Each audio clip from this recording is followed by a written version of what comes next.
sobre os céus tu és Senhor absoluto.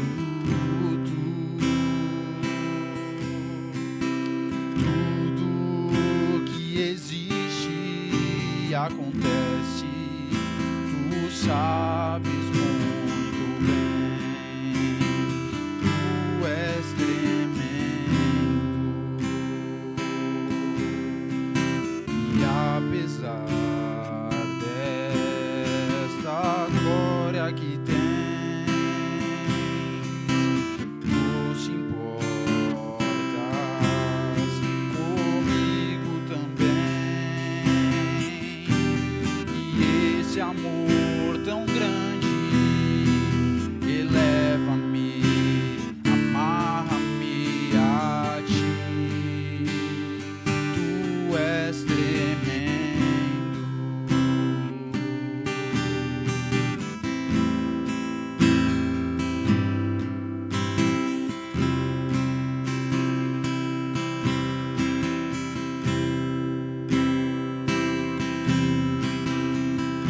Tu és soberano sobre a terra, sobre os céus, tu és Senhor absoluto.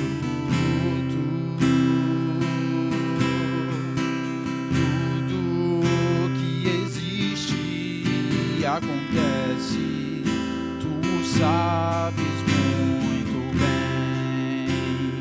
Tu és tremendo.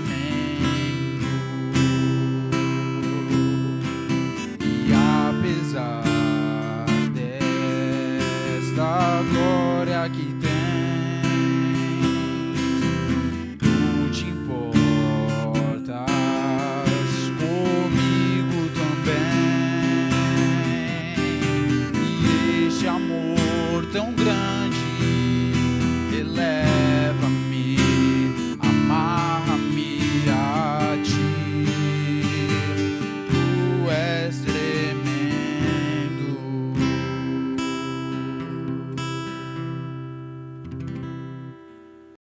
A paz, meus irmãos, estamos aqui mais uma noite de domingo para a gente refletir juntos sobre a carta de Paulo aos Gálatas. Hoje nós estamos no nosso terceiro dia dessa série. Nós já vimos o primeiro tema, que só existe um evangelho. Vimos também que o evangelho não é humano. E hoje nós estamos aqui para refletirmos juntos que o evangelho, ele não precisa ser corrigido. E essa reflexão de hoje que nós vamos fazer tem como base o texto de Gálatas, o capítulo 2, do 1 ao 10. E essa carta que Paulo escreve aos irmãos da Galácia, nós estamos refletindo conjuntamente sobre o Evangelho. E eu queria te convidar para que você lesse aí na sua Bíblia, que você abrisse a sua Bíblia comigo, e a gente vai ler do 1 ao 10, eu vou tentar ler rapidamente aqui com vocês. 14 anos depois, fui outra vez a Jerusalém com Barnabé. Levando também Tito, fui em obediência a uma revelação, e lhes apresentei o evangelho que prego entre os gentios. Mas fiz isso em particular aos que pareciam de maior influência, para não correr ou não ter corrido em vão. Mas mesmo Tito, que estava comigo, sendo grego, foi obrigado a submeter-se à circuncisão. E isso surgiu por causa de falsos irmãos que se haviam infiltrado para espreitar a liberdade que temos em Cristo Jesus e nos reduzir à escravidão. A esse nós não nos submetemos por um instante sequer, para que a verdade do Evangelho permanecesse entre vocês. E quanto àqueles que pareciam ser alguma coisa, o que eles foram no passado não me interessa. Deus não aceita a aparência do homem. Esses, digo que pareciam ser de maior influência, nada me acrescentaram. Pelo contrário, quando viram que me havia confiado o evangelho da incircuncisão, assim como Pedro foi confiado o evangelho da circuncisão, pois aqueles que operou eficazmente em Pedro para o apostolado da circuncisão, também operou eficazmente em mim para os gentios. E quando reconheceram a graça que me foi dado, Tiago, Cefas e João, que eram reputados colunas estenderam a mim e a Barnabé a mão direita da comunhão, a fim de que nós fôssemos para os gentios e eles fossem para a circuncisão. Somente recomendaram que nos lembrássemos dos pobres, o que também me esforcei para fazer. Então, nós trataremos do capítulo 2 aqui na nossa reflexão, que mais uma vez tem como tema: o evangelho ele não precisa ser corrigido. Eu queria te fazer uma pergunta antes de nós entrarmos aqui propriamente na nossa reflexão. Você já viu alguém preparar algo perfeito e tentar melhorar essa coisa? Se você tem alguma receita na sua casa que ela é famosa, passou da sua avó para sua mãe e agora você faz, às vezes a gente tem aquele sentimento de querer melhorar as coisas. Mas parece que quando a gente tenta colocar a nossa mão, estraga toda a comida. E aí você vai comer e você fala, acho que não tem nada a ver com o que a minha avó, a minha mãe me ensinaram. E eu queria te contar uma história também da minha infância. Quando eu adquiri essa cicatriz aqui na minha testa, eu tinha 3 anos de idade, e aí eu lembro, como se fosse hoje, a minha mãe tinha acabado de lavar o quintal, e aí eu fui lá para fora, peguei um monte de dinheirinho de papel e joguei pelo quintal. Quintal molhado com papel, a gente sabe que não dá muito bom, mas para uma criança de 3 anos, depois que eu joguei, eu tive a brilhante ideia de passar o rodo em cima desses papéis. E aí a minha mãe disse que ia me pegar, ia correr atrás de mim. E aí eu fui fugir da minha mãe e bati a minha testa no trinco, tomei 3 pontos. E às vezes eu tenho a percepção que a gente se comporta assim, como uma criança que acha que está ajudando, mas ela mais atrapalha do que ajuda. E aí a gente cresce, a gente fica mais velho, com 40, 50, 20, 30 anos de idade. E aí a gente acha que precisa dar uma mãozinha para Deus para que as coisas melhorem.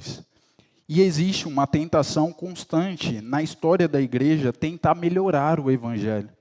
Adicionar regras, ajustar exigências, suavizar a graça e reforçar que nós, como humanos, precisamos ter alguns méritos.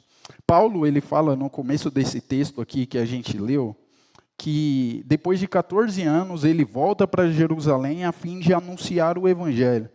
Paulo não faz essa viagem para confirmar, na verdade ele faz essa viagem para confirmar que o evangelho que ele pregava não havia sido contaminado por homens. Os gentios precisavam se tornar judeus pelos líderes que estavam se infiltrando nas igrejas, nessa igreja da Galácia, dizendo que as pessoas precisavam se circuncidarem para que eles fossem salvos. E aí, o ponto é que quando eu e você, a gente acha que a gente precisa fazer algumas coisas para que a gente mereça a salvação, é como se eu e você, a gente achasse que Deus ele precisa das nossas mãos. Assim como esses líderes aqui estão dizendo que esses irmãos precisam cumprir a lei para que eles fossem salvos, é como se ele dissesse para eles, tá bom que Cristo morreu por vocês, Paulo está pregando isso, mas vocês precisam dar uma ajudinha para Deus. Talvez eu e você, a gente está acostumado a fazer as coisas de Deus para que Ele se mova ao nosso favor. A gente faz campanha, a gente jejua, e fica até famoso alguns cortes na internet de pessoas falando que a gente precisa quase desmaiar para que Deus aceite o nosso jejum. Aí a gente acorda de madrugada e a gente acha que tudo isso que a gente faz vai mover a mão de Deus para que Ele nos abençoe. E aí a gente crê que lá no fundo, bem no fundo, o Evangelho precisa de alguns ajustes. A gente crê que o Evangelho ele precisa ficar um pouquinho mais doce ao nosso paladar para que a gente creia. E aí a gente torna dessa forma mais fácil a caminhada, porque a gente vive numa vida de erro e acerto. Sabe aquela brincadeira de criança de vivo ou morto? Parece que a gente vive nessa tensão teologicamente e a gente quer agir assim também a respeito da nossa salvação. Eu erro aqui, eu acerto lá, e aí os meus acertos, eles compensam todos os meus erros. E aí, se a gente caminha assim, se eu e você a gente caminha dessa forma, obedecendo tudo quanto a lei diz, colocando peso sobre ela para que a gente mereça a nossa salvação, a gente se sente orgulhoso por guardar a lei.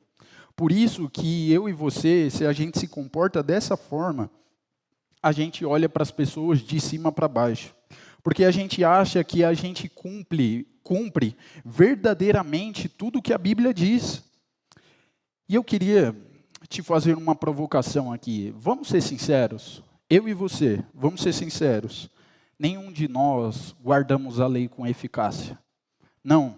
Nenhum de nós guardamos um ponto sequer sendo perfeitos. A gente não guarda. É exatamente por isso que nós precisávamos de alguém 100% perfeito. É por isso que eu e você, nós precisávamos de alguém que nos trouxesse vida quando a lei mostrava para mim e para você que a gente estava morto.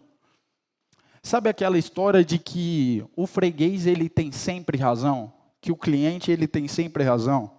Isso não se aplica para essa parte aqui do Evangelho e para nenhuma outra. Eu e você, a gente não tem sempre razão. Porque se a gente acha, se a gente se comporta como um freguês que tem sempre razão, a gente se comporta como pessoas que são consumistas. E qual é o perigo da gente caminhar como pessoas que são consumistas?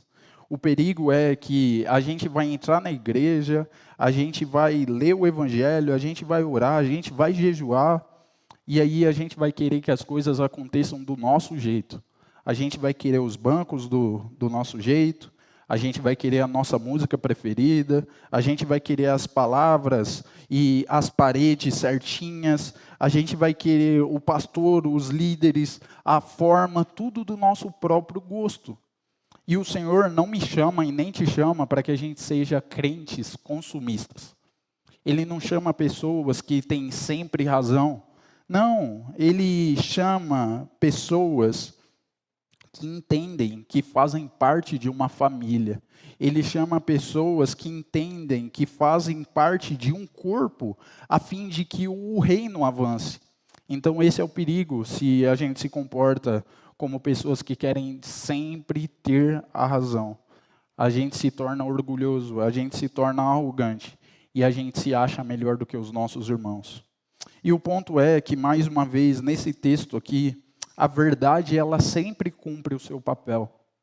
Quando perceberam, aí no final dos versículos que a gente leu, a partir do 7, Paulo fala nessa carta que as pessoas ali, os líderes da igreja, quando perceberam o papel que Paulo estava cumprindo, pregando o evangelho para os gentios, quando começaram a ver os frutos de Paulo, ouviram que a palavra dele realmente tinha um fundamento, eles estenderam a mão para Paulo. Fala que eles estenderam a mão de comunhão para Paulo.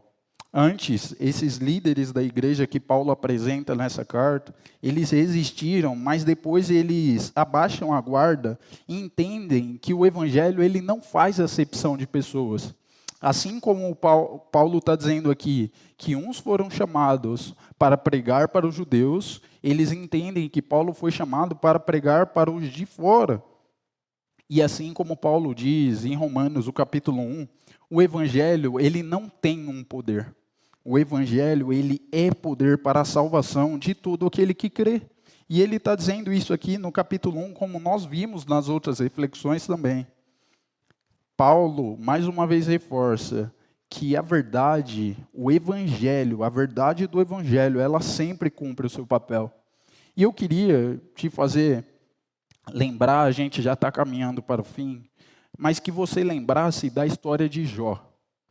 Talvez a gente, por ser ensinado desde criança, a gente conhece o primeiro e o segundo capítulo dessa história.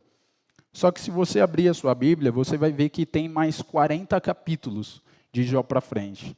Às vezes a gente aprende essas histórias desde criança e a gente conta em 1 minuto ou apenas alguns segundos a história de Jó. Quem foi Jó? Foi um homem que tinha tudo, perdeu tudo e Deus restituiu. E a gente acha que a história se finaliza por aí. Só que se a gente for ler todos os outros 40 capítulos, a gente vai ver que Deus trata Jó meramente como um homem. Jó, lá no capítulo 42, ele tem um tipo de resposta que precisava e precisa ecoar dentro do meu e dentro do seu coração. Porque lá no capítulo 42, quando o Senhor começa a fazer um monte de questionamento para Jó, tá bom, Jó, você está amaldiçoando sua vida, você está falando um monte de coisa, mas deixa eu te fazer algumas perguntas. Onde você estava quando eu criei a terra? Onde você estava quando eu coloquei estrelas no céu? Onde você estava quando eu desenhei o firmamento? E aí no capítulo 42, Jó diz: antes eu só te conhecia de ouvir falar, mas agora os meus olhos te veem, por isso eu me abomino e me arrependo no pó e na cinza. Esse tipo de resposta que deveria ecoar no meu e no seu coração quando a verdade do Evangelho impacta, quando a verdade do Evangelho é lida, quando o Evangelho é exposto. Esse tipo de palavra que a gente deveria ter: Senhor, tá bom, eu entendi o meu orgulho, eu entendi que não são as minhas obras que compram a minha salvação, eu entendi que eu não preciso cumprir nenhum rito para que assim eu mereça. Mas antes, Senhor, eu te conhecia só de ouvir falar. Agora os meus olhos te veem. É por isso que a gente se arrepende no pó e na cinza. Mais uma vez, eu e você, a gente não cumpre a lei na sua finalidade total. Não.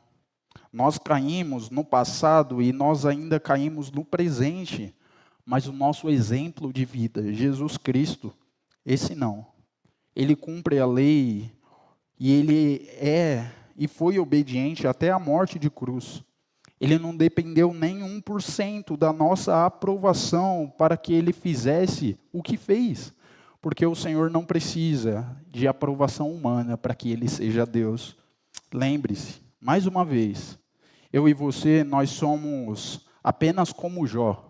E é óbvio que a gente não é como Jó se comparando no sentido de que no começo lá do livro, fala que Deus diz: ó, tá vendo meu servo Jó?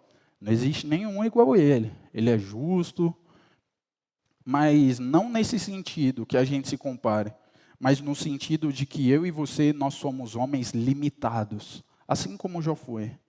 E a gente é carente de um Deus que nos resgate.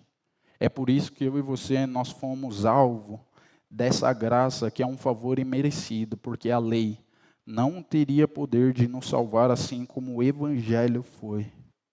E é por isso que o Evangelho ele não precisa ser corrigido. O Evangelho é 100% fiel. A palavra de Deus, ela tem compromisso apenas com o caráter santo de Deus, não comigo e não com você. Que a gente descanse os nossos corações e as nossas ações na obra de Cristo que foi concluída na cruz do Calvário. E aí, abraçando esse sacrifício, que a gente se disponha a fazer o que o Senhor nos chama para fazer. Eu queria orar com você, se você puder fechar os seus olhos. Senhor, nós te agradecemos e engrandecemos, porque o seu nome é santo. A gente te engrandece, Senhor, porque acima dos nossos méritos está a sua soberana vontade, Deus. Não, Senhor, o Senhor não precisa da nossa aprovação para que o Senhor seja Deus. Nós somos meramente limitados, incapacitados, Senhor. Não somos obedientes 100% da nossa vida, Pai. Mas pelo sacrifício de Cristo do Calvário, nós somos justificados e nos tornamos parte do seu povo, Deus. Eu te peço que o Senhor nos dê um entendimento, Senhor, das pessoas que fazem parte do seu povo. Que a gente não caminhe errante, Senhor, batendo com a cabeça na parede, achando que a gente precisa fazer um monte de coisa para que a gente mereça do teu amor, para que a gente mereça da tua graça.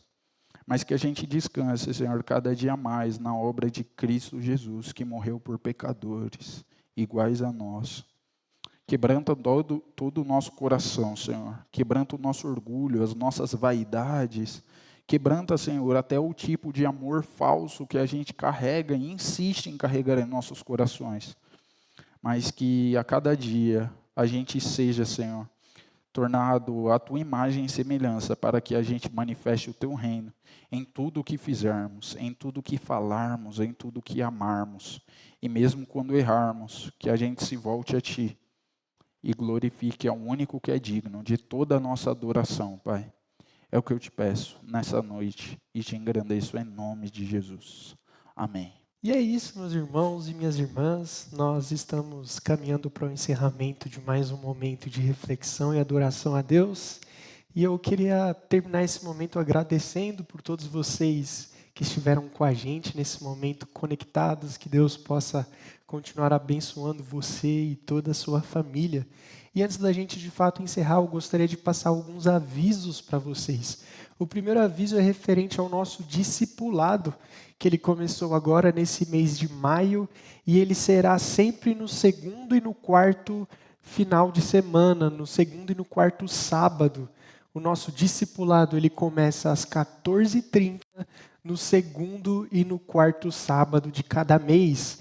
E nesses mesmos sábados nós também teremos o nosso culto de pôr do sol, o nosso culto de oração, que começará às 18h, 18h30. Nós já estaremos aqui reunidos depois do discipulado para a gente fazer esse momento de entregar o sábado na presença do Senhor. E você é o nosso grande convidado.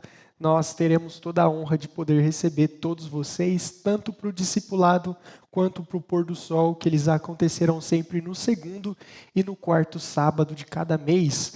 O outro aviso que nós temos é a nossa campanha de reforma.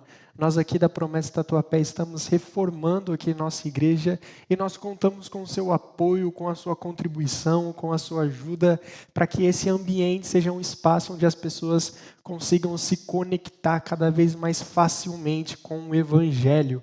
E o nosso último aviso é a nossa próxima ceia. Nossa ceia está marcada para o dia 27 de junho, é o último sábado do mês de junho, será um sábado de culto de ceia, então você também está presente a partir das 10 horas, dia 27 de junho, marque na sua agenda, nós teremos de novo a nossa segunda ceia do ano. É isso, meus irmãos, é isso, minhas irmãs, que todos nós tenhamos uma boa noite, um bom descanso na presença de Jesus. E eu gostaria de terminar esse momento orando mais uma vez por você e nos despedindo com a bênção do Senhor. Feche seus olhos. Senhor Jesus, muito obrigado por esse momento que o Senhor proporcionou todos nós a participarmos, momentos do qual nós te adoramos, nós refletimos de acordo com a sua palavra e nós nos engajamos unidos naquilo que sua igreja está fazendo no mundo, obedecendo a sua missão. Que o Senhor continue nos abençoando, que o Senhor nos dê uma semana abençoada, que o Senhor continue cuidando de cada lar, de cada homem, de cada mulher que faz parte ou que está cultuando com a gente nessa noite. Que o Senhor esteja com todos nós e a gente se despede com a sua bênção, pedindo que a graça do Senhor Jesus Cristo, o grande amor de Deus, o nosso Pai, e a comunhão do Espírito Santo seja sobre todos nós, hoje e sempre. Amém. Tenha uma ótima noite na presença do nosso Senhor Jesus.